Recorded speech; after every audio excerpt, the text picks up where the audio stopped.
दोस्तों, आपके अपने YouTube चैनल पर देव क्लास में आपका स्वागत है। दोस्तों, आज आपको हम पढ़ाएंगे क्लास 12 एनसीईआरटी पैटर्न पर। दोस्तों, फिजिक्स का क्लास ले रहे हैं आपका, और फिजिक्स में लेंगे दोस्तों आपके थर्ड चैप्टर से। आज आपको पढ़ाएंगे दोस्तों ओम लॉ, ओम का नियम क्या है। दोस्तों, ओम के नियम के बारे में बताएंगे। दोस्तों, ओम क्या थे कि एक बार वो एक प्रैक्टिकल कर रहे थे सन 1828 ईस्वी में। उन्होंने अपना एक नियम दिया था, ठीक है दोस्तों। वह नियम आपको हम बताएंगे। उन्होंने बताया था दोस्तों कि धारा जो होता है वो विभवांतर के समानुपाती होता है। क्या होता है दोस्तों? धारा जो होता है वो विभवांतर के समानुपाती होता है। अर्थात उन्होंने बताया था दोस्तों कि V डायरेक्टली प्रोपोर्शनल टू क्या होती है? I होती है। अब यहाँ पर V आपका क्या है दोस्तों और I क्या है, तो आपको हम बता दें कि जब उन्होंने बताया कि किसी भी परिपथ के अंदर विभवांतर दिया जाता है तो उसके आवेश जो होते हैं वो गति करने लगते हैं। तो जो आवेश होते हैं दोस्तों वो I उत्पन्न होता है, यानी V करंट जब हम देते हैं तब। यहां पर V जो है दोस्तों वो विभवांतर है और I क्या है? एम्पियर है। एम्पियर है। क्या है दोस्तों? I एम्पियर है। ठीक है दोस्तों। और एम्पियर है क्या चीज? करंट। जो कहते हो आप लोग करंट, वही एम्पियर है। आई बात समझ में? अब यहां पर हम बात करेंगे दोस्तों जॉर्ज साइमन, इनका पूरा नाम था जॉर्ज साइमन ओम। एक नंबर का आपका क्वेश्चन यहां पर बन गया कि अगर पूछ दिया जाए कि जॉर्ज साइमन ओम ने ओम के नियम की उत्पत्ति कब की थी, तो दोस्तों आप बता दोगे फटाक से 1828 ईस्वी में। क्या बताओगे दोस्तों? सन 1828 ईस्वी में ओम ने अपना नियम दिया था कि R बराबर क्या होता है दोस्तों? V/I होता है। अब यहां पर R वो कैसे ला दिए थे भैया? सबसे पहले तो यहां पर आपके दिमाग में ये क्वेश्चन आएगा कि सर आप बताइए कि आप तो बताए थे कि विभवांतर के डायरेक्टली प्रोपोर्शनल टू I होता है, फिर ये R बीच में कहां से आ गया? कहोगे ना, आपके दिमाग में ये क्वेश्चन आ रहा होगा ना? आ रहा होगा कि नहीं आ रहा होगा? बिल्कुल आ रहा होगा। तो आपको हम बता दें दोस्तों कि R उन्होंने कब लाया, कब R लाए दोस्तों? जब इस डायरेक्टली प्रोपोर्शनल को उन्होंने हटाया, जब डायरेक्टली प्रोपोर्शनल को हटाया तो इसी के जगह पर एक क्या रखा? प्रतिरोध रखा, रेजिस्टेंस रखा, एक समानुपाती नियतांक रखा। आई बात समझ में दोस्तों? उसी को R रखे। वो ऐसा वैल्यू उन्होंने चुना कि कुछ आगे काम हो जाए।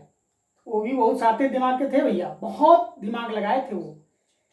इसके जगह पर हम G नहीं रख सकते हैं, H नहीं रख सकते हैं, लेकिन नहीं, उन्होंने R को ही क्यों चुना?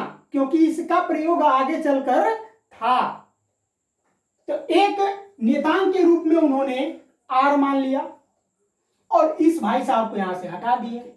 जब यहां पर हटाई इनको तो ये हो गया I। अब ये बताइए कि जब यहां पर V बराबर IR हो गया तो क्या हम R बराबर दोस्तों नहीं लिख सकते हैं? V/I लिख सकते हैं कि नहीं लिख सकते हैं? बिल्कुल लिखा जा सकता है, बिल्कुल लिखा जा सकता है दोस्तों। आई बात समझ में? तो उन्होंने यही फार्मूला एक दिया था दोस्तों जॉर्ज साइमन ओम सन 1828 ईस्वी में। बताए थे कि जो धारा होती है वो प्रतिरोध के व्युत्क्रमानुपाती, धारा जो होती है दोस्तों वो प्रतिरोध के इनडायरेक्टली प्रोपोर्शनल टू होती है, इनडायरेक्टली प्रोपोर्शनल टू होती है। आई बात समझ में? तो दोस्तों उन्होंने निम्नलिखित कथन इस पर किए थे, आपको हम बताते हैं, कंटिन्यू करते हैं दोस्तों।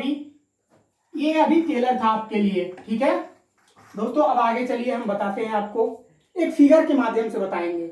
आई बात समझ में? बिल्कुल। देखिए, अब तो ओम के नियम के बारे में आपको हम बता दिए दोस्तों। एक तरीका और आपको हम बता रहे हैं उन्होंने क्या किया।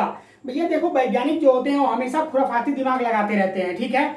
उन्होंने देखा कि एक एलईडी ले ली, ठीक है, और एलईडी जब वो लिए तो उसमें धारा प्रवाहित नहीं हो रही थी, वो एलईडी आपकी जल नहीं रही थी। तो उन्होंने क्या किया दोस्तों कि उस एलईडी को जलाने के लिए एक बैटरी लिए और उस बैटरी का प्रयोग उस एलईडी के साथ किए। किसके साथ किए दोस्तों? उस एलईडी के साथ किए, ठीक है दोस्तों। एलईडी के साथ प्रयोग करने पर उन्होंने यह पाया कि एलईडी आपकी धूम से फूट गई। किससे फूट गई दोस्तों? ये एलईडी आपकी फूट गई। अब 2 वोल्ट की भैया एलईडी है और 9 वोल्ट की बैटरी से जब जोड़ेंगे उसको तो फटेगा नहीं, बिल्कुल फट जाएगा, बिल्कुल फटेगा। अब क्यों फटा उसके बारे में वो सोचने लगे। क्या किया दोस्तों, उसके बारे में वो सोचने लगे। अगर कोई आप गलत काम कर देते हो तो एक बार सोचते हो ना कि भैया हमसे ये गलती कैसे हो गई है, अगर हम और प्रयास करेंगे तो हो सके कि ये बात बन सकती है ना। तो वही काम किए ये कौन दोस्तों, जॉर्ज साइमन ओम ने। उन्होंने क्या किया कि 9 वोल्ट की बैटरी लिए और 2 वोल्ट का ये एलईडी ले लिए थे। अब ये बताइए कि जब कैपेसिटी से अधिक आपको खाना दे दिया जाएगा तो अपच करेगा कि नहीं करेगा, करेगा ना, बिल्कुल करेगा। आपके पास 5 केले खाने की क्षमता है और 10 केले ठूस के खिला दिया जाए तो क्या करोगे, खा पाओगे, कैपेसिटी है उतनी नहीं, तो कहीं ना कहीं से आप भैया तो लीकेज हो ही जाओगे, आप होगे कि नहीं। तो काम ये उन्होंने ये किया, तो उन्होंने देखा कि जब 9 वोल्ट की बैटरी से हम 2 वोल्ट की एलईडी को जोड़ रहे हैं तो वो एलईडी क्या हो जा रही है, फट जा रही है। आई बात समझ में, क्या हो रही है, एलईडी फट जा रही है। तो उन्होंने इस एलईडी को बचाने के लिए सबसे पहले तो इसका एक कैलकुलेशन उन्होंने तैयार किया कि दोस्तों जब 9 वोल्ट की बैटरी है और 2 वोल्ट की एलईडी का वोल्टेज है, एलईडी का वोल्टेज कितना है, 2 वोल्ट है और 9 वोल्ट की जो है बैटरी है, ठीक है। तो इन दोनों के अंदर डिफरेंट कितना है दोस्तों, कितना का डिफरेंट है, 7 वोल्ट का डिफरेंट है। भैया 1-2 वोल्ट कोई सहन नहीं कर पाता है, अब ये 7-7 वोल्ट कहां से, इतना छोटा जीव है कहां से एडजस्ट कर पाएगा भैया। तो 7 वोल्ट का ही डिफरेंट निकाल दिए यहां से बैटरी के और एलईडी के बीच। लेड 2 वोल्ट का है दोस्तों, 20 मिली एम्पियर का था, 20 मिली एम्पियर का वो लेड था। एलईडी लेड एमिटिंग डायोड उसको बोलते हैं, पूरा नाम है उसका दोस्तों, ठीक है, आपको आगे हम पढ़ाएंगे। अब ये 20 मिली एम्पियर का लेड को क्या किया उन्होंने, एम्पियर में कन्वर्ट किया। अब एम्पियर में कन्वर्ट करने के बाद दोस्तों वो क्या किए कि 100 से इसमें डिवाइड कर दिए, ठीक है। अब यहां पर ये एम्पियर में बदल गया। जब एम्पियर में बदल गया दोस्तों तो उन्होंने क्या किया कि अपना नियम लगाए, वो R बराबर V बाई आई का। तो R यहां से रजिस्टेंस उन्होंने पता किया कि जब V का मान 7 वोल्ट यहां पर दिया हुआ है डिफरेंट इसका, तो V का मान 7 वोल्ट हो गया। अब एलईडी एम्पियर में कितनी है दोस्तों, धारा कितनी हमें प्रवाहित कर रही है ये एलईडी के अंदर, तो 0.02 एम्पियर। इससे डिवाइड वो कर दिए, डिवाइड जब किए तो R का मान पता क्या चला दोस्तों, 350 ओम। R का ये मान निकल गया। अब उन्होंने दिमाग लगाया कि भैया जब 350 ओम का यदि हम रेजिस्टेंस इसके अंदर जोड़ देते हैं तो ये आसानी से एलईडी आपकी जल जाएगी। क्या किए उन्होंने सोचा कि जब रेजिस्टेंस हम 350 ओम का लगा देते हैं तो ये एलईडी हमारी आसानी से जल जाएगी। तो एलईडी का दोस्तों प्लस का सिरा प्लस से बैटरी वाले से जोड़ दिए और माइनस का सिरा माइनस वाले से जोड़ दिए, और प्लस वाले सिरे में वो क्या किए कि एलईडी को सॉरी दोस्तों रेजिस्टेंस को लगा दिए। यहां पर प्लस वाले सिरे में रेजिस्टेंस को लगा दिए। जब रेजिस्टेंस को प्लस वाले सिरे में लगा दिए दोस्तों तो रेजिस्टेंस क्या कर रहा था, धारा को कम कर दे रहा था। और जब धारा को कम कर दे रहा था दोस्तों, धारा को नियंत्रित करके भेजता था एलईडी के पास, यानी वो कितने एम्पियर की थी, इतने एम्पियर की, 2 वोल्ट की धारा उसको चाहिए था, 2 वोल्ट की वो एलईडी थी, 2 वोल्ट इसको पास कर देता था और आसानी से तब ये एलईडी जलने लगा। आई बात समझ में। अब आप पूछोगे कि सर एलईडी के अंदर क्या था कि जल रहा था, आपसे बता दे दोस्तों, वो इसके लिए हम ये डायग्राम बनाए हैं। यहां पर दोस्तों जो ये आपको लंबा वाला निशान दिख रहा है ना, ये माइनस इलेक्ट्रॉन के पॉइंट होते हैं, नेगेटिव पॉइंट होते हैं। आई बात समझ में। और ये जो ऐसे तीर का निशान दिख रहा है आपको, वो धनात्मक पॉइंट होते हैं। और जब भैया दोनों धनात्मक और ऋणात्मक मिलता है तो क्या होता है, करंट उत्पन्न होता है ना, बिल्कुल होता है। तो ये करंट उत्पन्न यहां पर होने लगा। आई बात समझ में दोस्तों?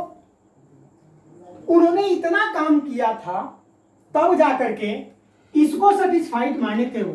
V बराबर R बराबर V बटा में आई, उन्होंने तब जाकर के सेटिस्फाइड हुआ, अपने आप को सेटिस्फाइड किया, मैंने इंप्रूव किया भरोसे के साथ कि हाँ जो हमने ये सूत्र दिया है वो बिल्कुल सही है, लागू हो रहा है। अर्थात दोस्तों हम कभी भी घर के अंदर आप देखते होंगे कि ज्यादा विभवांतर आ जाता है तो बल्ब हमारे क्या होते हैं, फूट जाते हैं। धारा ज्यादा आ जाती है तो बल्ब हमारे फूट जाते हैं। तो उसको कम करने के लिए डायोड का हम प्रयोग कर लेते हैं, वही ले डायोड का होता है। ठीक है, ले डायोड का हम प्रयोग कर लेते हैं तो धारा को क्या कर देता है, कम कर देता है, और हमारे बल्ब या घर के जो उपकरण होते हैं वो फ्यूज होने से बच जाते हैं या फूटने से बच जाते हैं। फ्यूज कहोगे दोस्तों तो फ्यूज एक अलग चीज होता है, आप फ्यूज के बारे में मत पढ़िएगा, ठीक है ना, फ्यूज को आगे हम पढ़ाएंगे आपको। ठीक है, तो यहां पर ये पूरा इनका क्रियाकलाप रहा। अब दोस्तों आपको हम इसे परिभाषित करके दिखाएंगे, इसकी परिभाषा हम बताएंगे। ठीक है, तो परिभाषा बता करके दोस्तों वही परिभाषा आपका अच्छा ही होगा दोस्तों, आप जरूर उसको नोट करिए, देखिए। ठीक है, तो इसको आप तब तक नोट कर लीजिए, अगर नोट बना रहे हैं तो दोस्तों इसे नोट कर लीजिए आप लोग, उसके बाद इसको हम डिफाइन करके बताते हैं। ठीक है दोस्तों, अब यहाँ पर देखिए, कहोगे कि सर इसको डिफाइन आप नहीं किए, तो डिफाइन यहाँ पर हम कर दिए दोस्तों। देखिए डिफाइन कैसे किए हैं, उन्होंने बताया था कि यदि किसी चालक की भौतिक अवस्था जैसे ताप, दाब, क्षेत्रफल आदि स्थिर रहे तो उसके सिरों के मध्य उत्पन्न विभवांतर प्रवाहित धारा के समानुपाती होती है। अगर दोस्तों कोई हम चालक ले लेते हैं और इस चालक के अंदर जब हम विभवांतर देते हैं दोस्तों, तो वो धारा इसमें क्या होता है, इलेक्ट्रॉन इसके अंदर गति करने लगते हैं। तो विभवांतर के डायरेक्टली प्रोपोर्शनल टू क्या होता है, धारा होता है, आई होता है। ठीक है दोस्तों, और जब इसको हम हटाते हैं तो वही एक रेजिस्टेंस R आता है, प्रतिरोध, जिसको हम प्रतिरोध के रूप में उपयोग करते हैं। अब ये हो जाएगा R बराबर V बाई आई। इसका अगर मात्रक निकालेंगे दोस्तों तो विभवांतर को हम वोल्ट में नापते हैं, धारा को एम्पियर में नापते हैं, और ये क्या हो जाएगा कि इसका मात्रक वोल्ट प्रति एम्पियर का मात्रक होता है ओम। ठीक है दोस्तों, क्या कहोगे, ओम होता है, और ये ओम का प्रतीक हम बना दिए हैं। ठीक है दोस्तों, आइए अगर हम बात करते हैं एक ओम को परिभाषित करना होगा तो एक ओम को आप कैसे परिभाषित करोगे। ठीक है दोस्तों, इसको आप नोट कर लीजिए, आपको हम बताते हैं एक ओम को कैसे परिभाषित करोगे। दोस्तों देखिए, और एक ओम को कैसे परिभाषित करोगे, कह रहा है दोस्तों कि किसी चालक तार में 1 एम्पियर की धारा प्रवाहित होती है तो उसके सिरों के मध्य 1 वोल्ट का विभवांतर उत्पन्न होता है, तो उसे ही एक ओम कहते हैं। दोस्तों कहने का मतलब यह है कि R बराबर V बटा आई होता है। ठीक है दोस्तों, यदि इन दोनों का मान हम 1 कर देते हैं तो 1 बाई 1 इजकल टू क्या बच जाएगा, 1 हो जाएगा। अर्थात आप कह सकते हो दोस्तों R बराबर 1 होता है। अर्थात कह सकते हो दोस्तों आप कि किसी चालक तार में 1 एम्पियर की जब धारा प्रवाहित की जाती है तो उसके सिरों के मध्य 1 वोल्ट का विभवांतर उत्पन्न होता है। अर्थात यह मान लिया जाए कोई चालक तार है और जब इसके अंदर हम 1 वोल्ट का विभवांतर प्रवाहित कर रहे हैं तो धारा कितनी वोल्ट होगी दोस्तों, 1 एम्पियर की धारा इसके अंदर प्रवाहित होगी। आई बात समझ में, 1 एम्पियर की धारा प्रवाहित होगी।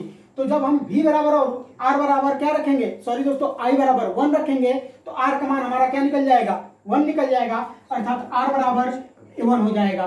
तो आप कह सकते हो दोस्तों कि R बराबर हमारा कितना निकल गया, 1 ओम निकल गया। परिभाषित आप आसानी से कर सकते हो। अब यहाँ पर 1 ओम निकल गया। ठीक है दोस्तों, इसकी कुछ सीमाएं थी, इसकी कुछ सीमाओं के बारे में उन्होंने बताया था। तो आइए हम सीमाएं देख लेते हैं, इसको आप नोट कर लीजिए या स्क्रीनशॉट कर लीजिए। ठीक है दोस्तों, ठीक है दोस्तों, उन्होंने निम्नलिखित सीमाएं दी थी। देखिए सीमाएं क्या थी उनकी। दोस्तों उन्होंने बताया था कि चालकता का ताप नियत रहे। अगर दोस्तों हम मान लेते हैं कोई एक चालक तार ले लेते हैं और जब इसमें हम धारा प्रवाहित करते हैं, जब धारा इसमें प्रवाहित करते हैं तो इसका ताप क्या रहता है, नियत रहता है। आया समझ में दोस्तों, इसका ताप नियत रहता है। अगर दोस्तों कम और अधिक होगा तो तार के ऊपर प्रभाव पड़ेगा इसका। ठीक है, तो उन्होंने बताया था कि ताप क्या होता है, इसमें धारा प्रवाहित जब की जाती है तो नियत रहता है, चालकता का ताप अर्थात नियत रहता है। दूसरा उन्होंने बताया था दोस्तों कि चालक में विकृति उत्पन्न होती है। अगर दोस्तों हम क्या करेंगे, चालक तार को ले लेते हैं और इस चालक तार में जब हम धारा प्रवाहित करते हैं, ठीक है, धारा प्रवाहित करते हैं, तो इस चालक तार में धारा जब प्रवाहित होने लगती है दोस्तों, तो धीरे धीरे ये क्या होता है, तार आपका बढ़ जाता है। बढ़ जाता है कि नहीं बढ़ जाता है, यानी पहले ए से बी तक था और बढ़ करके क्या हो गया, सी हो गया। आई बात समझ में। तो इनके चालक तार की लंबाई में भी क्या होती है, विकृति उत्पन्न हो जाती है। ठीक है दोस्तों, तीसरा पॉइंट उन्होंने यह बताया था, एक ग्राफ के अंतर्गत आपको हम बता रहे हैं, ठीक है, जितना हम वोल्टेज बढ़ाते हैं धारा का मान क्या होता है दोस्तों, उतना ही बढ़ता जाता है। आई बात समझ में, बढ़ता जाता है। अर्थात इसका ग्राफ जो है दोस्तों आपका इस टाइप से बनता है। अर्थात कह सकते हो V directly proportional to I होता है। ठीक है दोस्तों, इसको आपको हम बहुत पहले पीछे भी बता चुके हैं। आई बात समझ में दोस्तों। तो दोस्तों अगर ये वीडियो आप लोगों को पसंद आया हो तो इस वीडियो को लाइक करें। हमारे चैनल को सब्सक्राइब अभी तक नहीं किए हैं तो चैनल को सब्सक्राइब कर बेल आइकन का बटन दबा दें ताकि हर नोटिफिकेशन आप तक पहले पहुंच जाए। दोस्तों इस वीडियो को बनाने में दोस्तों बहुत मेहनत लगता है। दोस्तों कम से कम एक लाइक कर दे ताकि हमारा मनोबल और बढ़े। दोस्तों इस वीडियो को अधिक से अधिक अपने दोस्तों में भी शेयर कीजिए ताकि वो लोग भी पढ़ सकें। धन्यवाद दोस्तों।